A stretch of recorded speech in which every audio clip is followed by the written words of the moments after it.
All right, welcome in, guys. Welcome in. Welcome in. We got Bobby at the Garden. No Sherrod tonight. Crappy loss.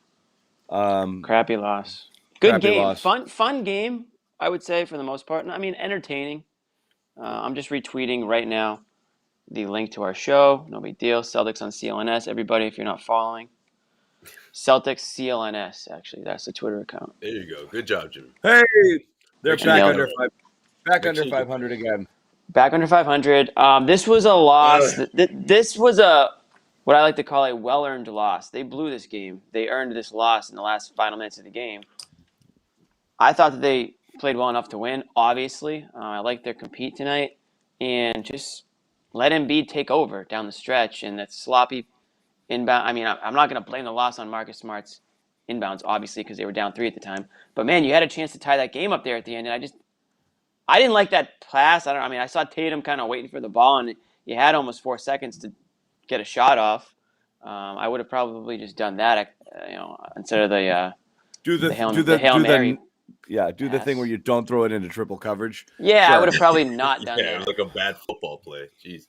Yeah. Looked like Brady. But I mean, story of the game really just comes down to the last few minutes. Celtics, it was an 18-6 run over the final 340 with a little over 4 minutes to go. Celtics take a 97-90 lead. Think about that. Put the hammer down, guys. It's a 7-point lead with 4 minutes to go. Put the hammer down. Right. Nope. 7-point lead. You have your 2 best players in the game. There's no excuse.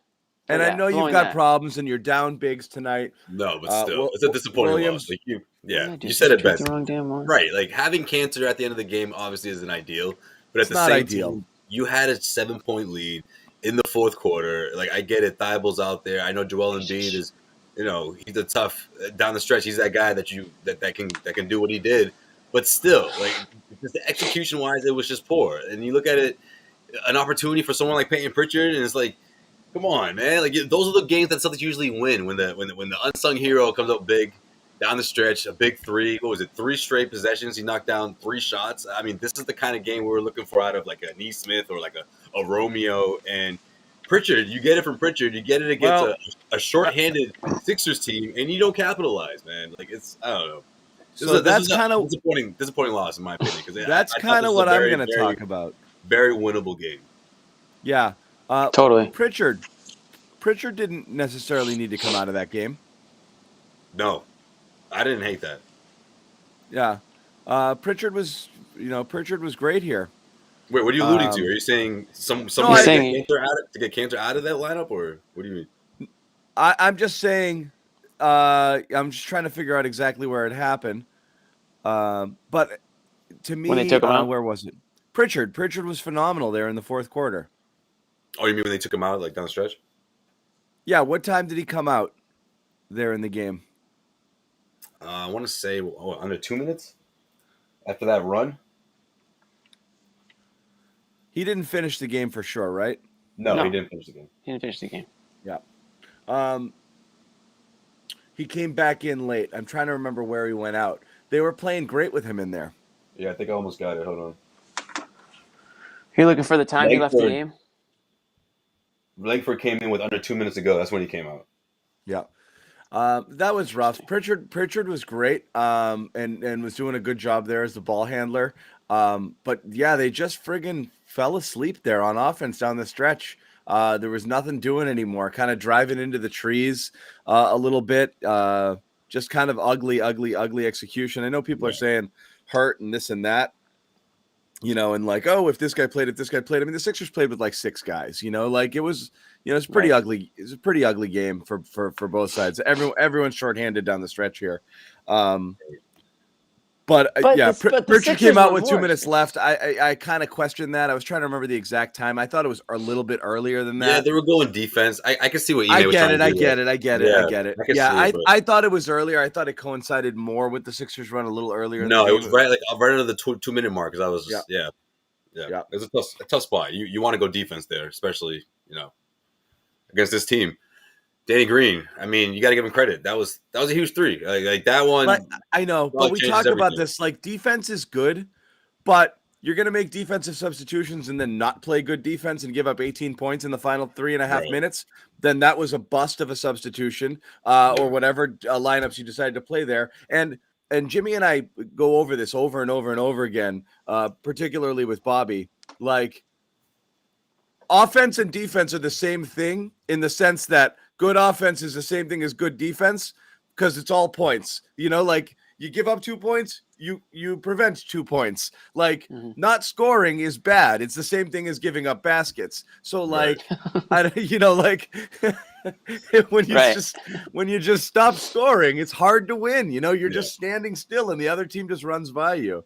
And then so, you're looking at the your clock. Defensive lineup and you go and they give up an 18-6 run, you know? Oh God, it kills me. Especially against these guys. Like, these are the ones that'll come up with huge stops down the stretch when they need it. That's exactly what happened.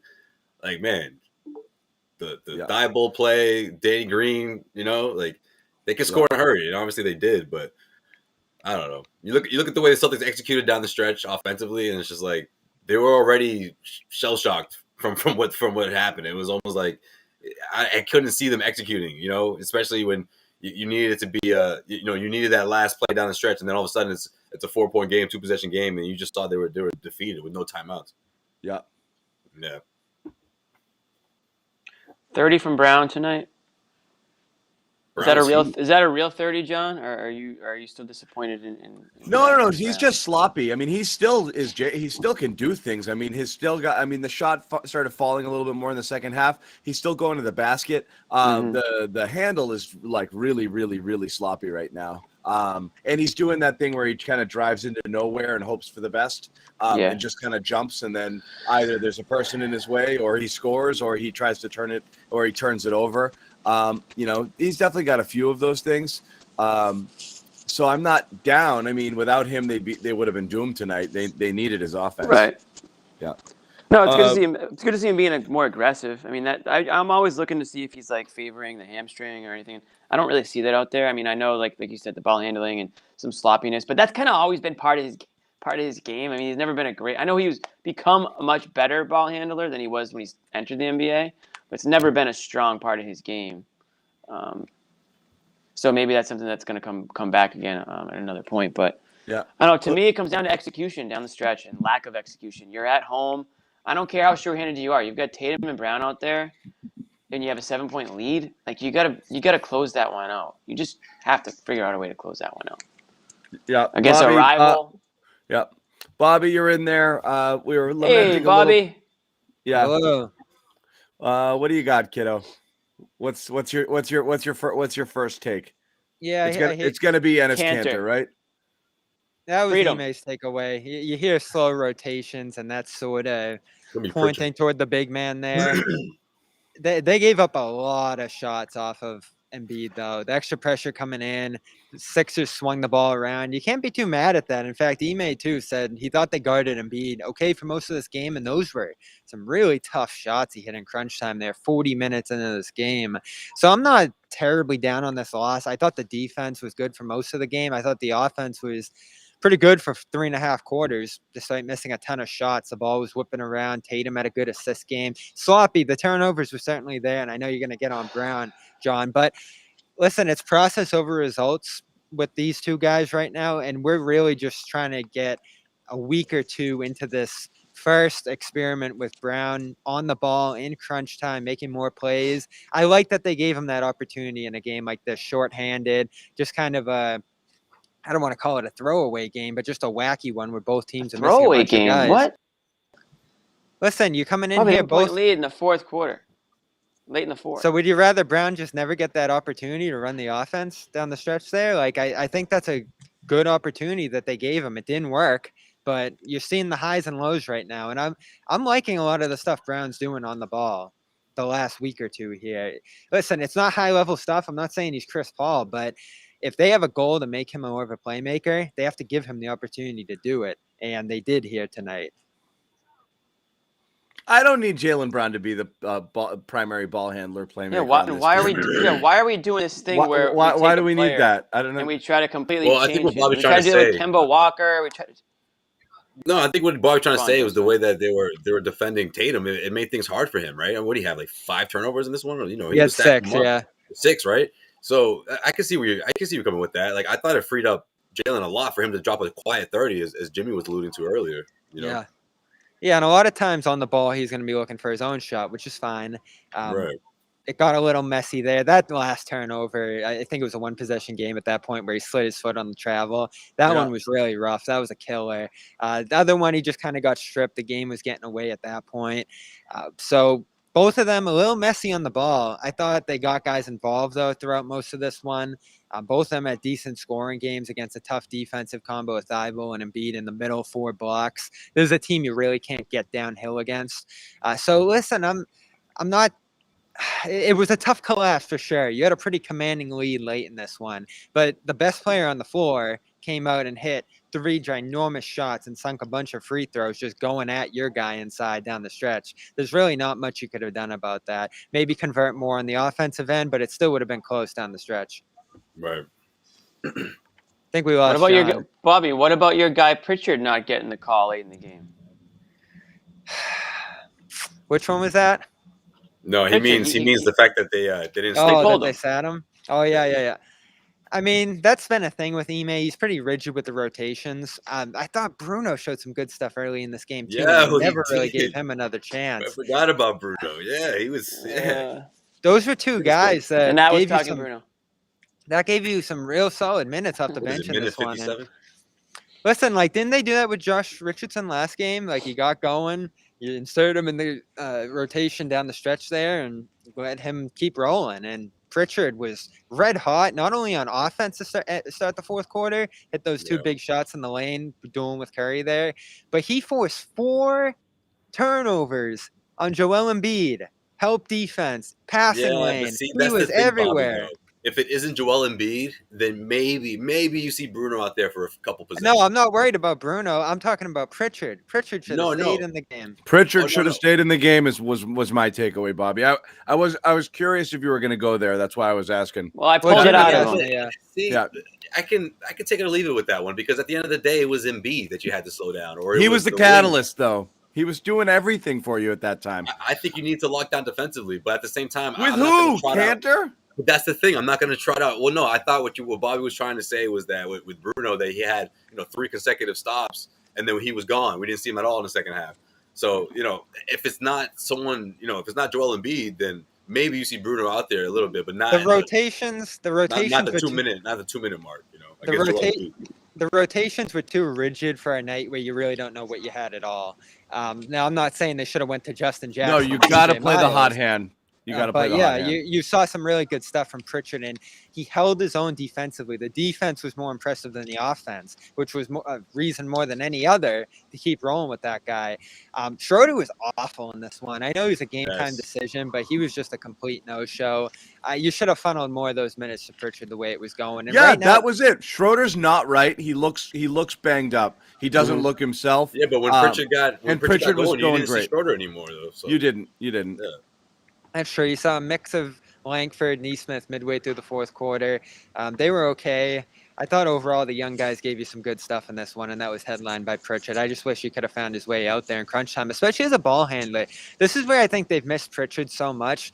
Is he a great facilitator, awesome passer? Certainly, he cannot run the pick and roll yet at this point in his career, but he's a good ball handler. He secures the rock on the ball and spreads it around to guys. I mean, listen, that big 3 by Brown, I think was the last big shot that the Celtics made in this game.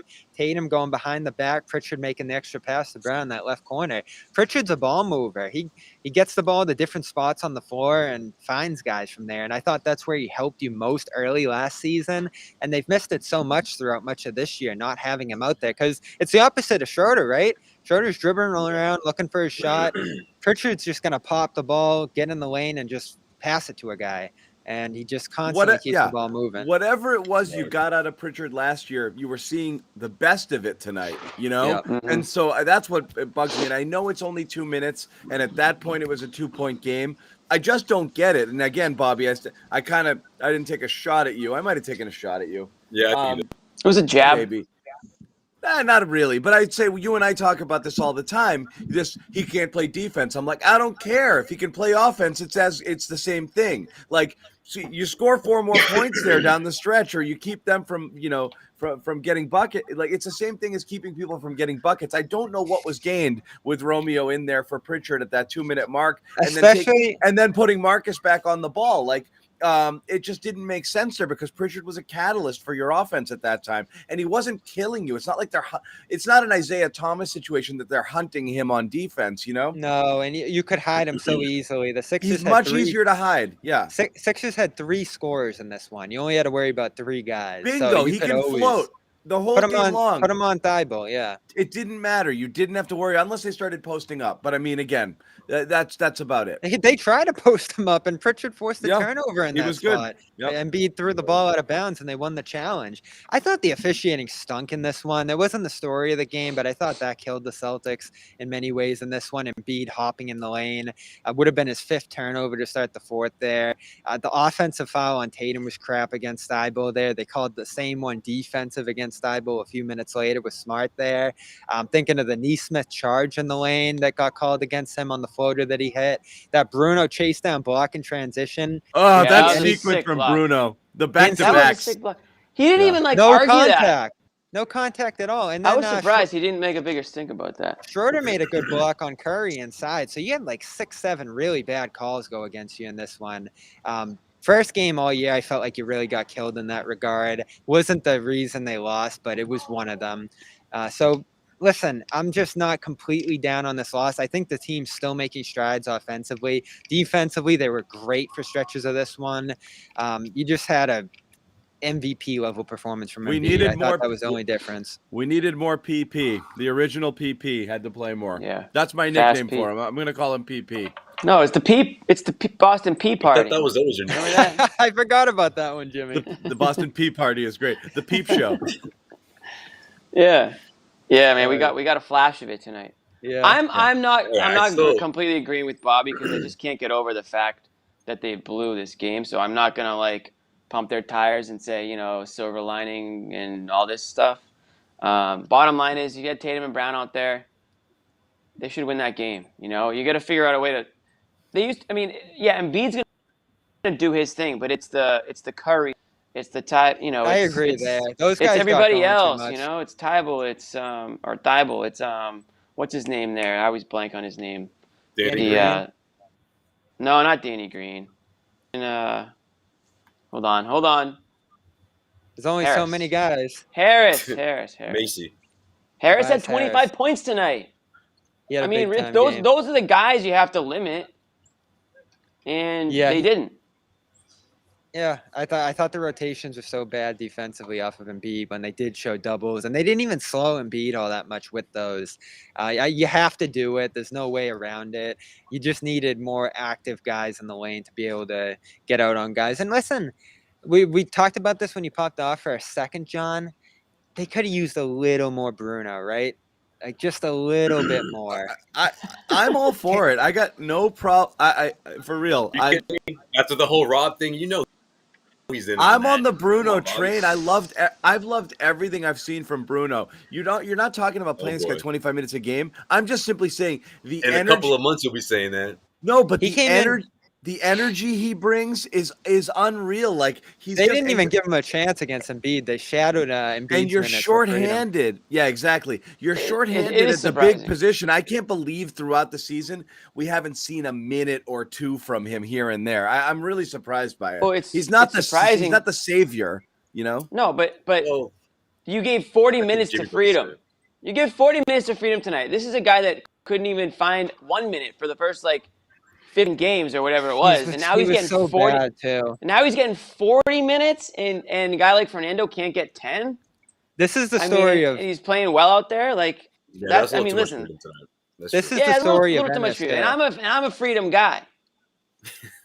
Even I know that was a little too much freedom. I thought Jimmy would drop the line. I'm all for freedom, but there's being free, and then there's being freedom.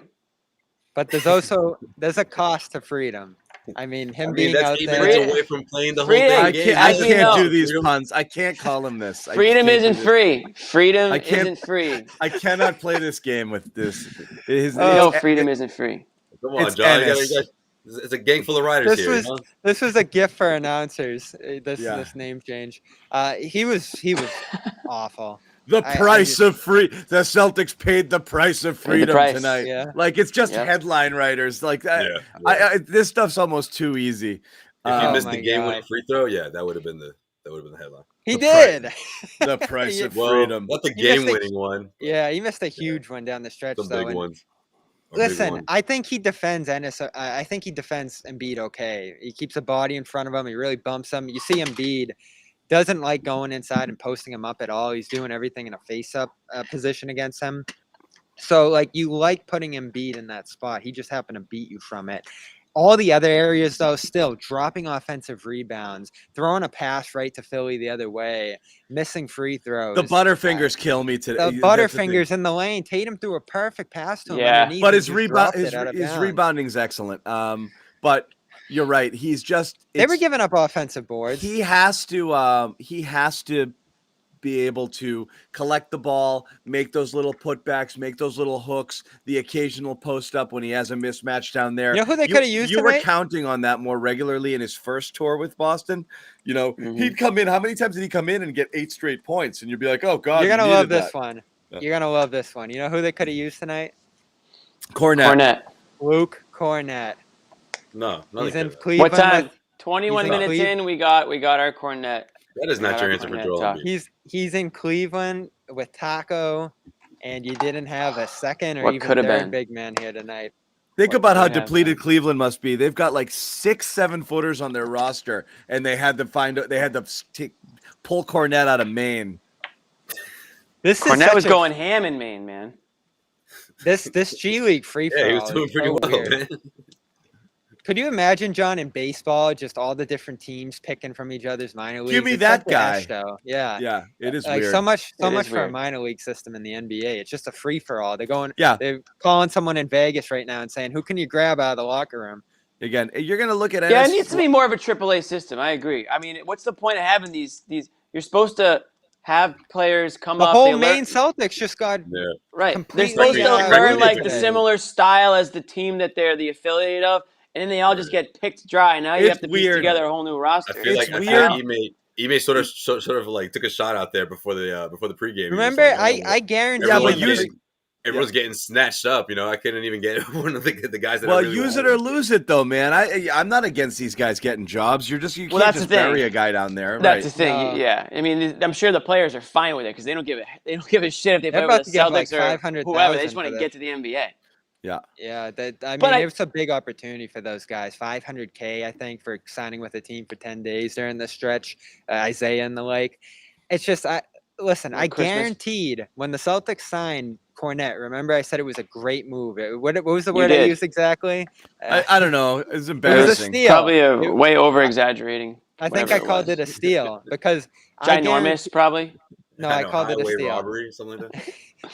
Because I guaranteed at that time that he would find his way to play one game with the Celtics, just one. And this was the opportunity, but they lost him to Cleveland. I don't know what they were doing. They saw him play last year with the Celtics, and he played well. It's tough. They probably tried and failed, and there were probably more minutes for him in Cleveland or whatever. But I just don't like how that system was set up for this year. Give the affiliate team first priority on these guys. Yeah, there should be like a bidding system. The Celtics should get right of first refusal, you know? Yeah. Or something like that. Payne just finished up at the podium. Who did? Pritchard? Payne Pritchard. Not Gary Payne. Payne Pritchard. Oh, I love Gary Payne. Missed a LinkedIn transition? Damn. Talking about jobs and games. Yeah. Wow. Well, I mean, we can do it now. Oh, yeah. Boston Sports Beat.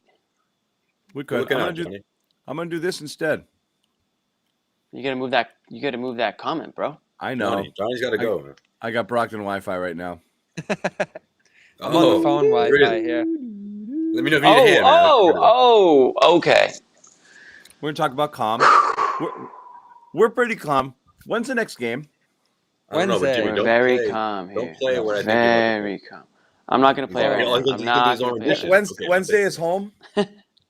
Yep, Wednesday is Cleveland. Home. You're versing the top 3 team in the NBA. So right you now will see Cornet on Wednesday, It's gonna be tough. Oh, good call. Taco and Cornet revenge game. You will see Cornet. Bobby's going to definitely be at that game. He's going to be in the Cavs locker room, but he's going to be at that game. Yeah. Oh my God, the Cornet reunion. But anyway, let you guys know about Calm. Go to calm.com/garden. Receive 40% off. #1 sleep and meditation app. You got forests, you got music, you got Jimmy Toscano, kind of grooving to this kind of stuff every single night. I will say this: he's gonna do his own ASMR. If you, I'm gonna do one. Yeah, it'll put you guys to sleep very quickly. I am huge into special mic stories now. I'm a big bedtime story guy. Hand up, I'll say it. I never knew I would be. I fire up a story every night. Some of them are informational. Some of them are completely made up out of the blue. Either way, I'm falling asleep to it, and I would suggest it. 40% off. calm.com/garden. Especially after this game started late, so now the show's going to go late. I'm going to need to get to sleep even faster than I normally try to so I can get up in the morning. calm.com/garden. 40% off. I don't know how long this deal is going to last, folks. I can't tell you. It could be gone tomorrow. So, actually, that's not true. I think they're here all week, but who knows? I mean, really, who knows? Great little last-second Christmas gift. Your significant other would really appreciate something like that, you know? Quick, last-second gift. You don't have to worry about shipping. You're scrambling for a last-second gift, and you're trying to think of something thoughtful. There you go. Yeah, I love the sense of urgency. There you go, Jimmy. Check it out. Calm.com. It's limited time only. One of these days, that link's just going to expire, and you're going to be like, oh, man, I missed my shot. I missed my 40%, and we can't give it back to you. DMing me. Yeah, give it a try. Guys, give it a try. Give it a try. Help support our premium sponsors, okay? subscription, guys. You don't even know what goes on behind the premium paywall. Help us help you. The more you support our sponsors, the more Bobby Manning you get, okay? Yeah. Josue, I got a question. Few premium subscriptions, but I bet you .com is his favorite one. I gotta stop making that joke. I cringed the first time. I wasn't gonna let it. I keep using it, hoping that somebody will laugh, dude. Somebody in the comments. That's more of a John's laughing. Yeah, you got it on the last try. That's great. when Bobby calls you out. That's it. I know, right? That's it. That's the last time. I have a question fresh from last year for you guys. I actually mentioned it a week or two ago. Good, a question from last year. I'm gonna bring it up again this year. Does Jayson Tatum need a night off? Are they running him too hard into the ground? Is he eating up too many minutes for this group? Stop it. Do you know where he ranks? Supposed to do. You know where he ranks in the league in minutes now? Where? 3rd. Good. He's young. He's only 19. Yes. Let him play. Behind LeBron and who else? He's behind Miles Bridges and Russell Westbrook. Gordon Hayward. Westbrook is playing that many minutes. That's crazy. I think Ime brought it up for a reason before the game, talking about when he was asked about him winning Player of the Week. He's like, hey, this is what I like. I sent him a text message saying that, and this is Ime Udoka. You know, he doesn't usually share stuff like this, right? He's always the tough guy. So I think it speaks volumes for how he feels about his progression up until this point. And I think playing all these minutes has a lot to do with it. So I like it. What I would say is, if he wants to rest a little bit, ride the bike less. You know, you hate the bike. I actually walked by the bike coming off the court with Sherrod yesterday. I was able to give it a good inspection. The bike that he's never. If you were a better team and you had a better record and you could afford to like rest a guy on a night where you think you got a good chance of winning, I'd be a lot more for it. But like, at what point are you trying to like win some games and get a little momentum going? You know, that's the problem. I don't want to run Tatum to the ground. I don't think anybody does. But like, someone's gonna play. I mean, someone's gonna score. That's a reward. Isn't that what we said last year too? Though we were like, oh, they're 500. You can't rest these guys, and then they just fell apart by the end of the year. You saw with Pritchard, Nesmith a little bit. That wasn't why they fell apart. Yeah. Well, Brown did. It wasn't Tatum. It was Brown. Brown. Yeah, he got hurt. So you can sneak in some of these lower depth rotation guys. in for games for extended stretches, and probably still compete, probably survive. Tatum needs a rest, but they're the same trap as last year. They're just not good enough, and they have too many guys out to ever risk sitting him. Or and that's the problem. Or just sit them all, punt a game if you really want, I guess. They had 4 days off last week, Bobby, and it's not now. It's not now, but for sure. I mean, you cannot do it now, but it's just something to keep an eye on because he is high on that list. 4th, Gordon Hayward, big feather in Gordon's cap, logging heavy minutes this year. Yep. Good. He's got to make up for a lot of lost minutes. Yeah. Nobody's probably played less over the last 4 years. So again, what's amazing is just going back Gordon can't do shit, huh? Pre-Celtics, Hayward was playing 80 and 76 and 76 and in the 70s all the way through his career, and it's so weird that this just happened. He arrived in Boston. Imagine if he stayed with the Jazz. Yeah. With everything that ended up happening there, Mitchell, Gobert reaching DP Player of the Year status. I mean, they might have won a title. Who knows? Right. Yeah. Celtics don't have a back-to-back until January 6th, so they don't. It's not like their schedule is not crazy. That's good. They got 2 days. They got 2 days off later this week too. Yeah. Plus, this 5-game homestand was this helps someone like Tatum, So 15 to 20 at home. Yeah. And he's balling out. Player of the week. I don't know. I say you ride the wave. They have to, especially right now. You can give them off I'm thinking maybe how about this January 2nd against the Magic? You play the 31st, the 2nd, and the 5th. So you could give them the 2nd off, and that would give them a nice 4 or 5 days, and then you hope you can beat the Magic. How about that, Bobby? Would that satisfy you? I'd be satisfied. I would be okay with that. So it was just something I caught during the game as he was logging the heavy minutes tonight. And credit to Embiid, too. I didn't think he'd make it 40. I was texting you guys. I was like, oh, geez, here he goes again, stalling in the 30, 40-minute range. But when he gets to the free throw line that many times, Right. He had a massive shot, though, that little dagger shot. Why was Tatum so bad tonight? That's why I was thinking minutes. No, but why? I mean, you think it's just tired? The third game in 4 nights of 40 minutes? Maybe a little bit. Yeah, a little bit of that, but I also think it was the Phillies' defense, the way they were playing, the way they were switching off him. And I thought he did a good job of adapting and being more of or trying to be a better playmaker, but also making defensive stops. I mean, he was leading a full court press for a little bit there, I thought that he was really good defensively tonight. That resonated, it made everyone kind of stick to the plan on defense, but that wasn't the plan in the fourth quarter. We saw a different team on defense. Yeah. Nobody really shot well in the Celtics tonight. Again, Schroeder just invisible. With each passing day, I'm starting to wonder what can we get for this guy. I think he's really banged up. He was very, very bad. Yeah, he just came off. He just came off of. He just doesn't look. He doesn't look himself at all. But my not making excuses for him. He's obviously a flawed player at his best. He seems to be lacking a little bit of jump, a little bit of burst. He just seems off.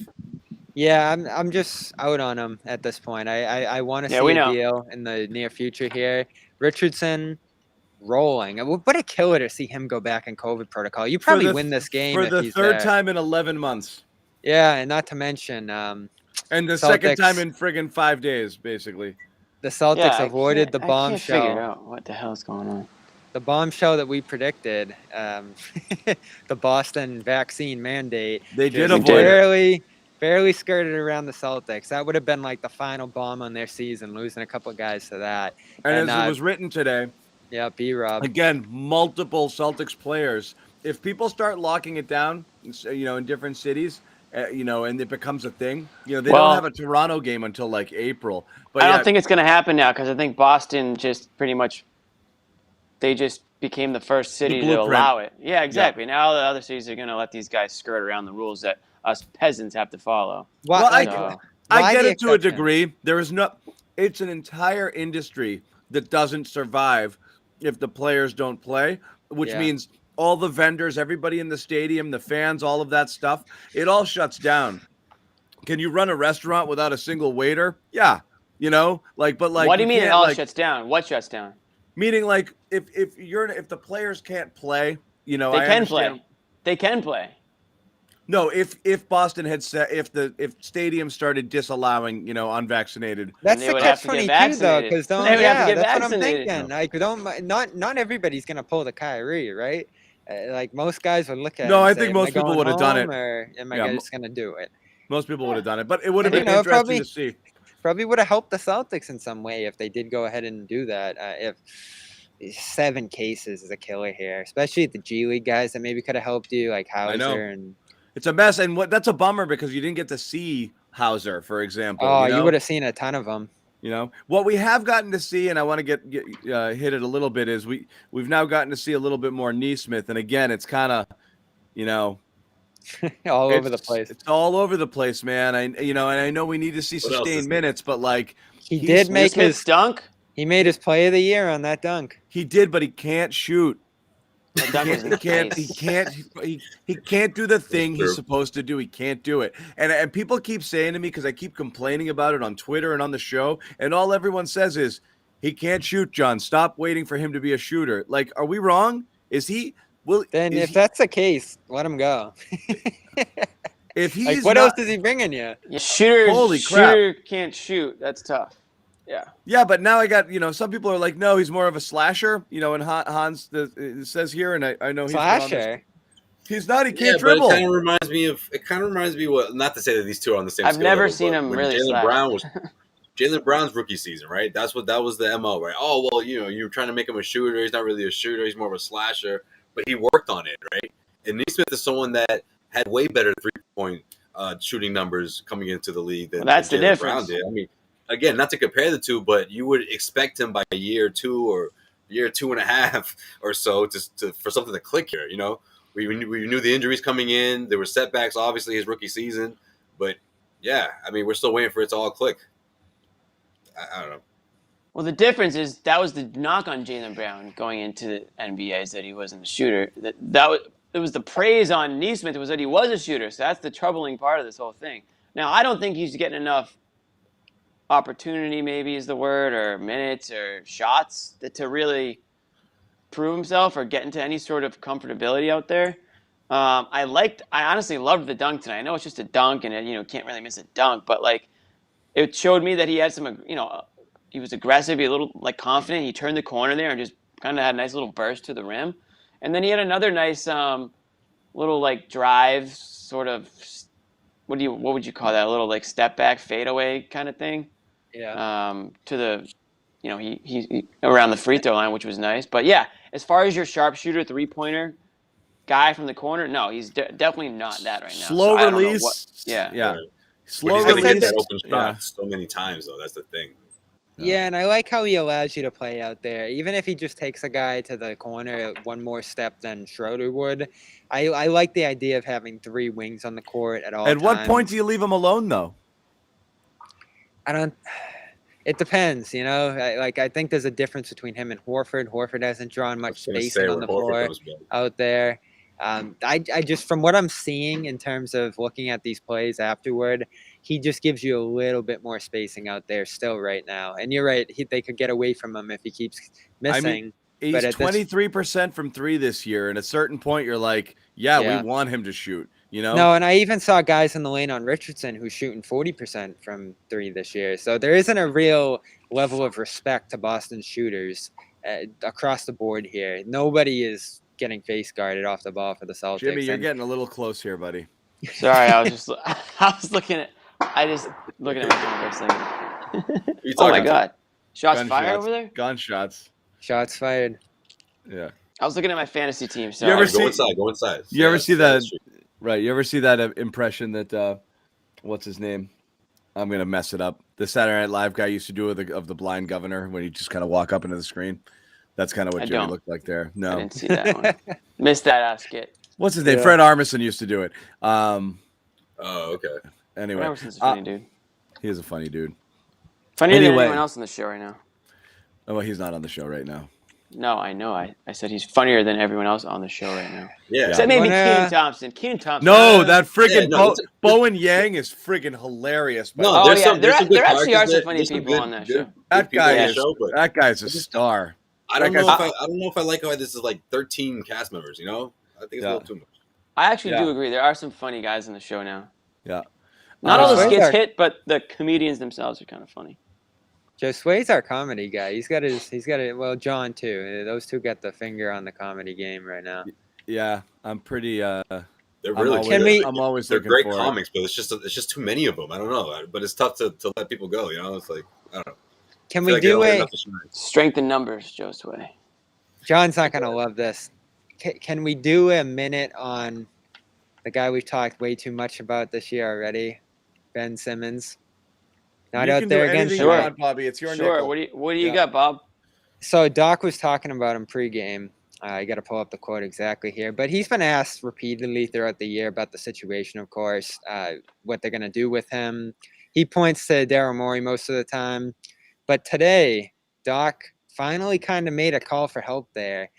You see the glaring holes that he leaves us, was the exact quote Doc gave pregame. And in full, we don't know what we are yet. Ben hasn't played in a game. You can see the glaring holes that he leaves us. And, he may or may not play. If he does, great. If he doesn't, then whoever we can get to help us. I've been saying this all year. Make a deal. I mean, this team, look at Embiid. How long is he going to play like this? And they're just allowing a $30 million guy to sit at home. I feel like something's going to break on that soon. You got the meetings going on out in Vegas. You got the coach now making a more direct call for something to happen there. Obviously, most of the league became trade eligible last week. Make a deal. Just get something. Go get Jeremy Grant. Go get DeJounte Murray. One of these guys that can help you right now. Those Doc comments were interesting because that was the first time you heard someone say something like Simmons or whatever we get for him. When that happens, kind of like, is anyone listening? He was very clear. I'd be furious if I was Doc. Like, come on, we're at 500 here. We're floating around the middle. We might land in the play-in if we slip up or get hurt here. Yeah, but Doc, I don't know. I think as someone who has that background, who's been in that position before, I think he's been patient enough. And I honestly, I don't fault him for being too patient. I guess what I'm trying to say, because at the end of the day, this is trading season. At the end of the day, guys' contracts, you can't really make the best move, the absolute best move you can make if other teams are unwilling or unable to put certain guys on the table. So I think this is just about the season where, okay, time's up here. You got the next couple of weeks here to figure things out. You don't want to wait until you're up against the trade deadline. But I think this is just about right for these kind of comments to come out because of the situation with so many contracts across the league that are now, essentially available for trade. Yeah, well, I mean, look, if you're a coach, though, I mean, this is no different than like any job. Like, you're a cop, or like, you're working in the newsroom. We need more writers, we need more editors. We can't get our job done. We're out there on the street and we don't have enough enforcement. Like, whatever it is, you're the leader. You want more. So Doc's looking at his team. He's not worried about patience. He's that's another thing. That's another layer to this, right? Because it's another layer because at the end of the day, this is Ben Simmons. This is an all-star. This is an established player already. So it's like, I'm sure he's more than frustrated because this isn't one of his fourth or fifth best guys. This is one of his top guys, supposed to be a pillar. I think it's mindless too. So you're looking at management like, I need a guy. I don't have my guy, so get me another guy. Like, I get why coaches are frustrated here. What can they? How could they possibly fire Doc Rivers, regardless of how the season ends? They took away one of his best players. They didn't give him anything. Like, you know what I mean? How can you even really gauge how good this Sixers team is? How do you even make moves in the offseason if Ben Simmons is Listen, I don't think they've been helped by waiting. You had Karis LeVert and Malcolm Brogdon on the table, and you said no. What would this team look like that you saw here tonight with Brogdon and LeVert? You only get one shot to make this deal. If you accept low now, it depends. Is that low? It depends which window. I mean, Jesus, we're talking about LeVert is trash. We don't want to give it. Right, exactly. You didn't want to give LeVert. You didn't want to give a TPE for him. Yeah, exactly. Why? I mean, LeVert. I never said that. LeVert is a really good player. No, Bobby. If he can stay in the damn court. I love Brogdon. I'm talking more about Brogdon, first and foremost. Well, no, you were drooling over Sabonis, and I'm like, Sabonis, I don't think is as realistic, if you're not putting one of the main guys on there. And I'm like, LeVert is someone that you could buy, for cheap, and see what happens there. Another scoring weapon for you. Yeah, look, if you're the Sixers and you view this as a thing that has a 4-year shelf life, you're thinking somewhere within here, he either comes back and plays for us, or I'm able Does it though? Embiid factor. Or I'm able to rehabilitate his image to the point that I could trade him for something of value. If you just give it away now, it's like, okay, there's a little dip in the housing market. You freak out, you sell your house a year later, it's worth, twice what you sold it for. You're like, shoot, I should have waited. Like, you can't just panic and sell for nothing. So I get their stance. It is just frustrating if you're the Sixers or you're the coach, like, I just want something, like you have to decide there's a 0.0% chance of this ever resolving itself over the course of 4 years to make a bad deal now. And that's why they're doing it. It's just, I wouldn't take anything at this point. You either convince him to play, even if it's a full year later, because that's better for you. Or that is mindless. I think that's the dumbest thing you can do is try to get him to come back. Are you kidding me? Like, this is overdue. They should have traded him 2 years ago, and they're still trying to get him to come back. And I think that is what's holding this up, John. They want him to come back and join this team. You saw the media campaign that Doc put out there early this year and the apologies and this and that. They want him back. And that's not going to help them. It's not going to resolve anything. It's not going to win them a championship. They need to make the right deal right now that's going to help their team that's out there and not dream for Damian Lillard and these phenomenal packages that Morey thinks he can pull off here. This is Morey's arrogance to me. Like, he thinks he can either get Simmons to come back, which isn't going to happen, or he's going to get Lillard or something crazy for him, which isn't going to happen either. So they're stuck, and they're going to lose this year without a piece in Simmons' place. They don't have a good enough team. I don't know if it's arrogance. This is the job. Yeah, I don't think it was arrogant because I think at the end of the day they try to get him back, but you don't think there's decent packages out there? No, I don't. I don't. I think if they trade him today for Jeremy Grant, they could have him. I don't know. I mean, that's the problem is you don't know which of these. That's one of their main pieces right now. Yeah. And you have to remember, Bobby, Ben Simmons hasn't been making the best example for himself as a leader. To go into that situation. You're starting from scratch in Detroit. You're a team that doesn't have many eyeballs on you. He'll be just doing everything there alongside Cade. That's the kind of deal I think Philly has to pull a trigger on here at some point. Maybe Sacramento. Do you get healed? Sacramento has always been in my mind. Yeah, I think Sacramento is an option. Sacramento would just be perfect for Simmons. Just fade off into oblivion and just never. That's where Tristan players like Simmons are destined for Sacramento. Him and Tristan teaming up at the yeah, there you go. Get the whole Kardashian crew together. Yeah. Before we they'll have a new reality show. Them too. Yeah, before we wrap, we do want to tell people again, one of our sponsors as well, LinkedIn Jobs here. If you want to hire people, okay, this is a great start for you. LinkedIn.com/garden. Post your first job for free. We use it at CLNS Media. It's great for small businesses to go out there and you find talent. And we actually will be posting a job for a Celtics interns for the for the spring semester. We're going to use our own promo code for jobs.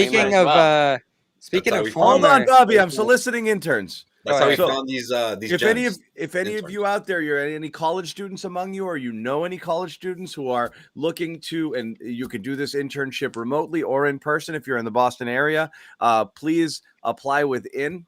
We'll send email out Josue. Yeah. Do not email Josue. No. Yeah, email Josue. Just tweet at someone. Slide into Josue's DM. Just DM Bobby or Josue, and they'll send it over my way. I had someone DM me. Bobby probably respond. I'm not gonna. I had someone DM me a day or two ago about the CLNS internship. So there's names in the race.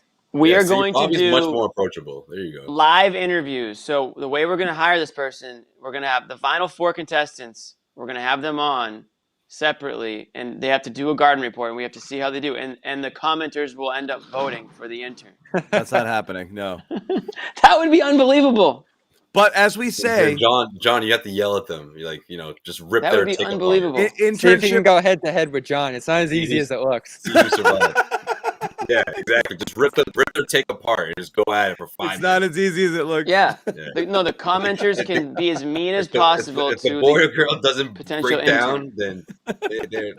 They get the job. Because you need to have thick skin to be the intern. You could have a lot of thick skin. You got to crack jokes about all 4 of us, which is fine. We talk about interns, and yes, no, it's unpaid internship for college students for credit, but there are paid positions here as well. And one of the more recent hires we've had over the course of the last year was a fan of this show, one of our great producers, Amit, who what up, just Amit? kind of came at us watching this show. So again, feel free to reach out. You know what though? Unpaid internships are still sweet. Because if you can get credit, like, man, that just frees up your schedule, like, it's so nicely. great. Nothing better than internship in, like, your junior, senior year of college. Oh, man, that was great. I did a 12-credit internship for a semester, which was basically just work. Wow. That's a ton of credits. Just worked 40 hours a week, and it was awesome. That is a ton of credits. It was awesome. Yeah. I did two separate internships in college, and man, that was both great semesters. Loved that because you're right; it frees up your schedule. You're like, this is a class, like that's so great. Yeah. Oh, I just have to like log my duties today. Oh, okay. Yeah, what did I do? I don't know. Sat around 3 hours. Yeah. So they have to interview using Brockton Wi-Fi. Oh yeah. God. You do. Otherwise, you don't get the job. The jokes. We have to see you're a struggling college kid, all right? So if your Brockton Wi-Fi is popping, we like that. We like that. I want to shout out another former Celtics intern too, Tim Shields, getting married. I see on the timeline. Yeah. So shout out to him. Oh, another great guy. Congratulations, Tim. And shout out to Amit as well, of course. Yep. Tim works on the Celtics postgame shows as well. He's one of our producers. Terrific talent. Really. He's getting great married. Guy. Also see that? You can pick up chicks with this internship. Right? People think you're cool. It's awesome. Yeah. CLNS. What is this show? Scotty wants to know. I don't know. What is this show? What is this? What is the point of this podcast? We usually conversation devolves oftentimes after losses. 45-minute mark.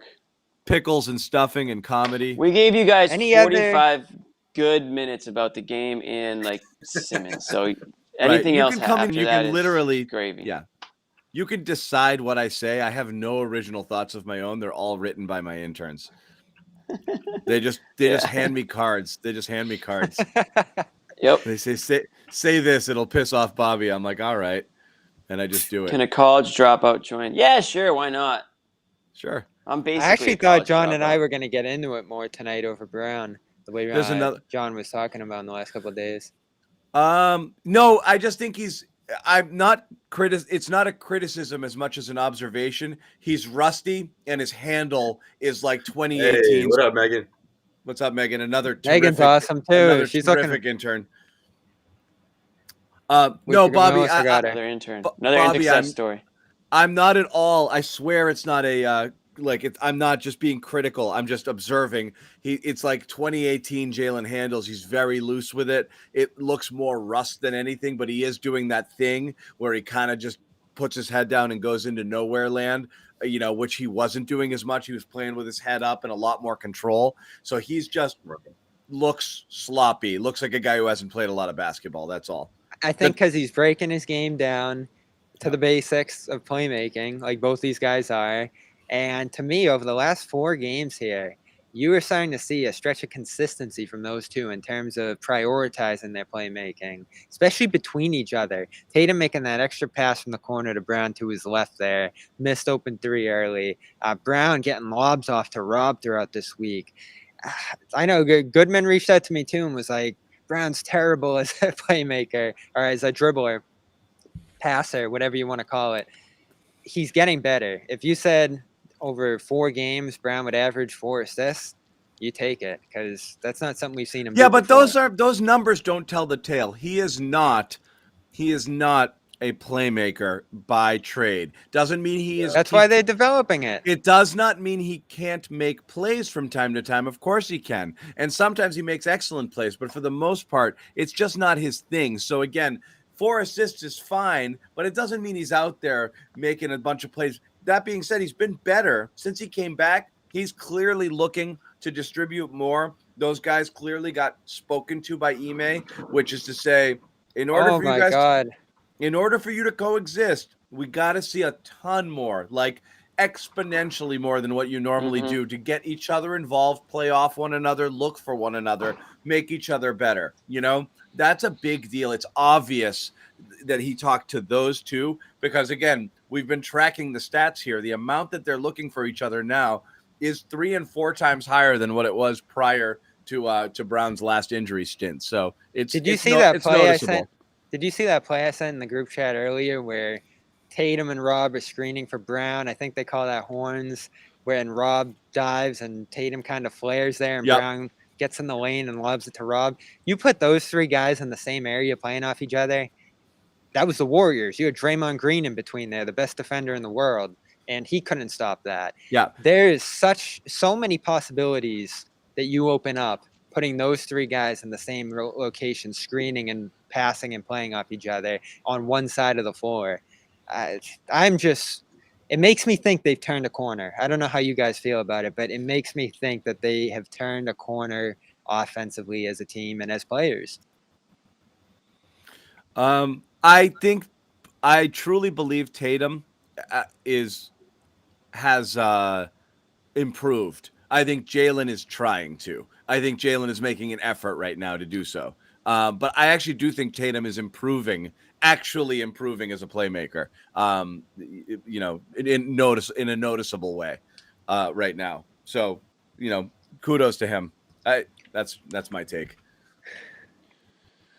That's my take. Bobby won't give it to him. Jimmy won't give it to him.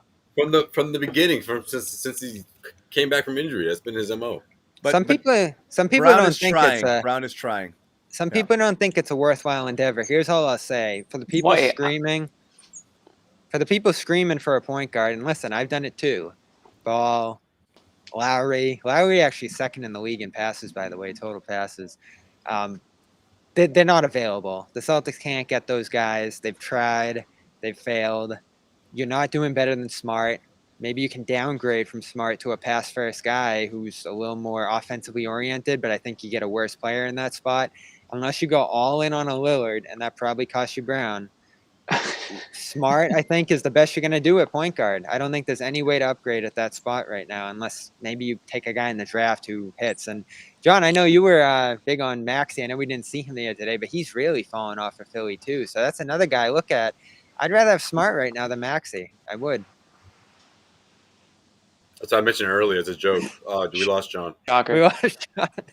You can tell his response was very upset with what I just said, though. We can't hear you, look, John. Again, the Maxey wasn't Maxey versus Smart. The Maxey is the asset and what he could potentially become. You're talking about a guy who slid in year 2 and was like a starter and a contributor to a Philadelphia team, scoring 17, 18 a game. His shooting has dropped off considerably over the last 8 to 10 games. But this is still a guy whose arrow is pointing up. He's not a flawless player, and he's still not a knockdown shooter.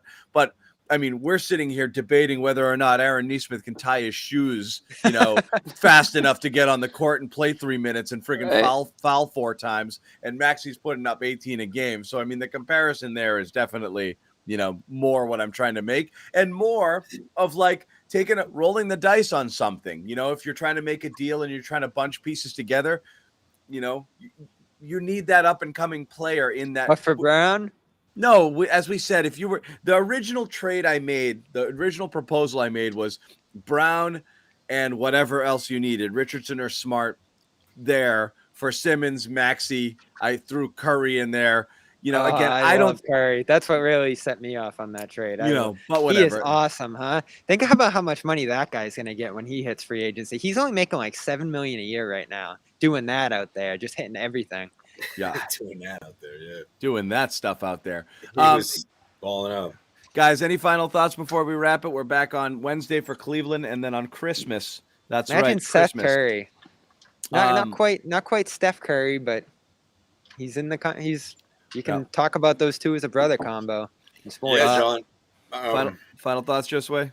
Yeah, I'm just gonna say let's keep an eye on the Celtics backcourt in this one. I think it's gonna be a tougher matchup than most people anticipate. You look at someone like Pritchard to see if that momentum carries over. I mean, we're talking about guys hitting shots here.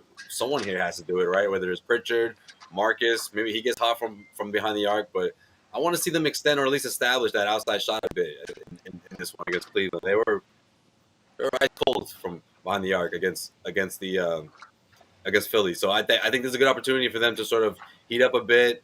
You get a few days off after that, and then you go right into that Christmas matchup. Over in at Milwaukee. Close out this 5-game homestand on a positive note. So we'll see. Yeah. Jimmy's been fiddling with something for a while. I don't know. What's going on. Was it squeaking? Did you guys hear like a squeak? I thought that was like the rats messing with Bobby or something. I didn't know what it was. Yeah. I will say that may have been my dryer. Jared Allen, Evan Mobley, Isaac Okoro on the COVID protocol for Cleveland. So they're then in the front court. That's normally an area where they can kill you. Mobley and Allen. Allen. That's why they had to bring in friggin' Cornette. Oh, right. They're down all their bigs, right?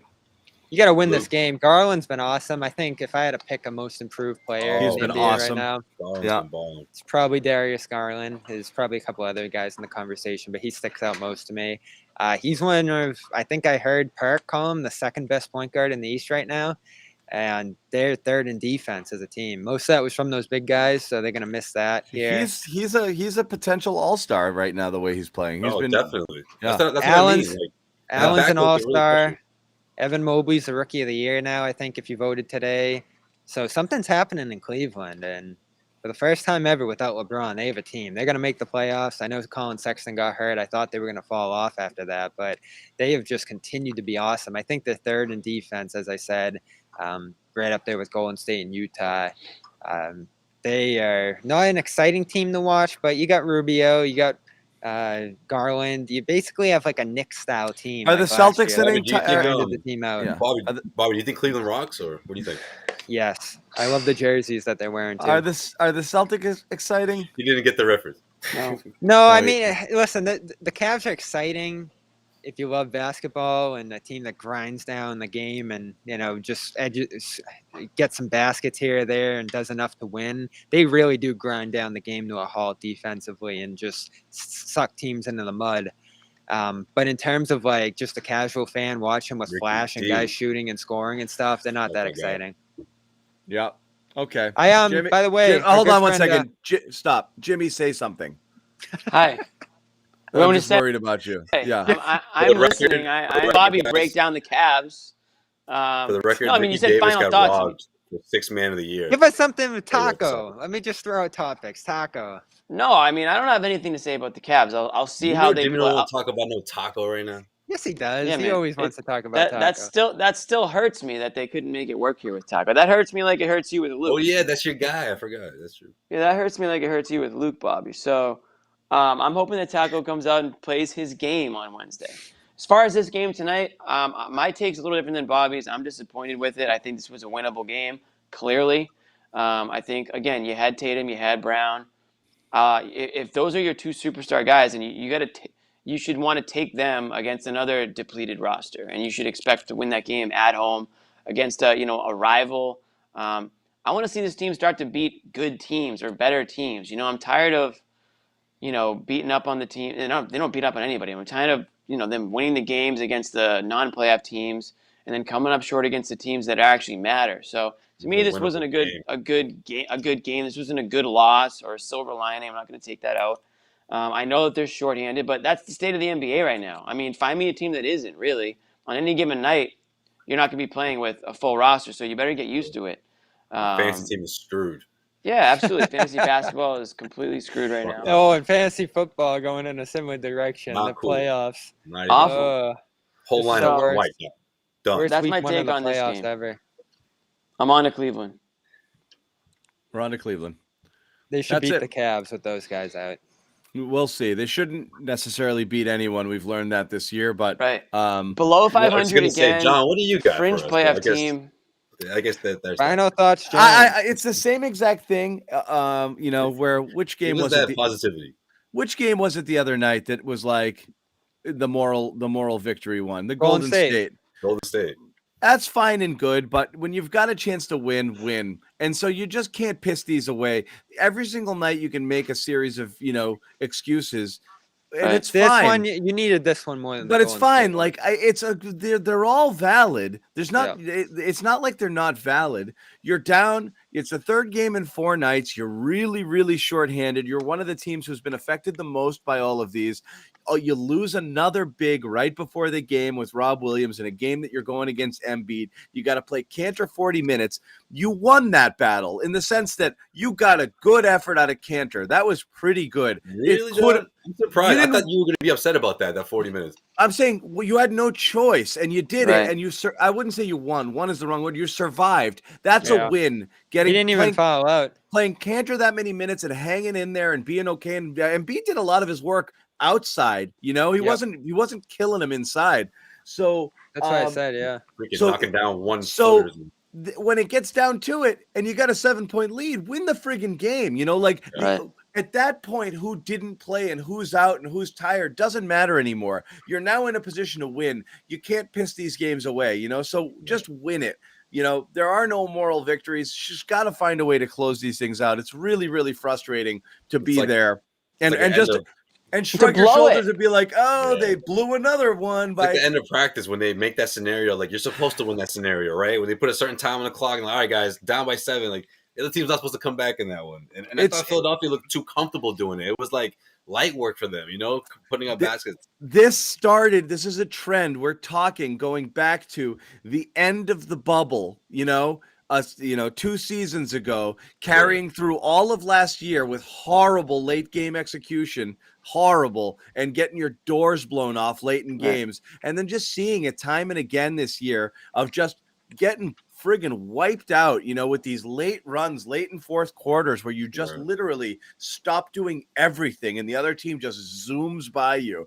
That's the worst thing to watch there. It's like, what did you know who they needed tonight? What did you even bother playing 44 minutes for, You know who they needed Bobby tonight? loves doing this. Luke Cornett, you already told us this. That was number 1. Let me throw another name in there. Okay. Kemba Walker. Okay, come on. I can't take this guy seriously anymore. I'm liking that deal more and more. I want to see Schroeder. I want to see Schroeder flip for something that can help you. I swear he's trolling. Bobby needs some sleep. Bobby, what time you go to? Kemba torched the Celtics on Saturday. Yeah, people think I have agendas. That looked like a fun game to talk about after. Any Kemba thoughts, Jimmy, before we get out of here? This guy. I can't believe I'll say this. Took that turn. Wow. It was in my opinion, pretty damning for Tibbs to have to watch Kemba go off for 29 points. I mean, did you guys talk about how? Oh my god! I want to go to bed. I don't want to talk about 2 games ago. No. Jimmy wasn't here. No, you weren't here. I don't want to talk about it either. I just want to make sure that everyone knows how ridiculous, how bad Tibbs must feel and look. Kemba was looking at him. We discussed it. I want to say this: it's too soon to it's kind of too soon to be staring at the standings. But if you do look at the Eastern Conference, the Celtics are right in the middle of 6 other teams on the fringe of making the playoffs. But they might not. I don't want to know because they were 4 games back of first place before the Cali disaster. So I know, but look at these are the games you got to win because right now you're 15 and 16. The 13th seeded Pacers are 13 and 18. You're not that far from there. You know what I mean? It's wide open in the East right now in terms of making the playoffs and not making the playoffs. All it takes is the playoffs. That's why this team frustrates. Don't be so sure. Don't be so sure though. I am certain. I will guarantee so top heavy the way it was last year. It's this thing. I don't want to say it's wide open. What do you mean by make the playoffs, Jimmy? You might get through the play-in round. You might get to the play-in round is if you end up as a 9 and 10 seed. I guess does that mean you made the playoffs or you made the play-in? I don't think you're gonna be a 9 or 10 seed. I think you're. Why not? The Hornets are 9 right now. The Hornets are 16 and 16. They were the 9th seed going into this game. Now the Celtics have a worse record than that. Raptors are 14 and 15. They're the 10th seed. Hawks are 14 and 15. They're the 11th seed. So you're right on the fringe of it. These are all good teams that you're around. You're banking on the Wizards to keep sliding, probably, right? So that's one thing. That's why you got a team like the Cleveland Cavaliers, top 3 right now. We're top 4. Right. Atlanta's a wild card, huh?